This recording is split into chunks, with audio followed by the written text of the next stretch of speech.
Almost this thing never full like this before. This thing don't almost reach the bridge. God. I say now, I tell you now. I want to make the sender to answer WhatsApp.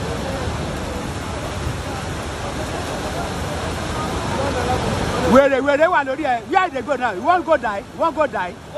You won't go die? Where you won't go there? They go. But it's supposed to stay one place. No people car now, Okada.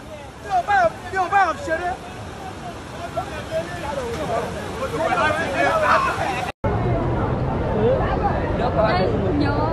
This is car. Motor low and car. Omi ẹ ti borí ẹ̀. Abati ọkà náà.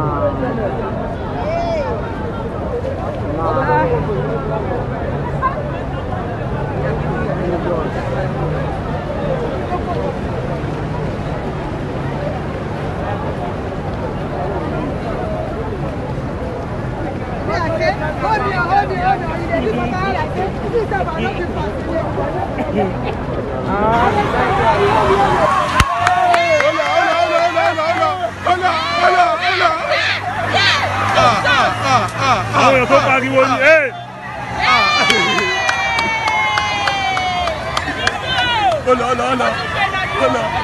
Hola.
Since 2:30, it's past 3 o'clock at the moment, and the flood condition has been really worrisome.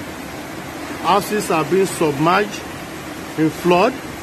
This is New Okwaba. This is the street behind Abimbola Awoli Estate.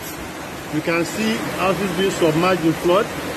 Gates and fences being removed and washed away by the flood because of those houses beside the canal.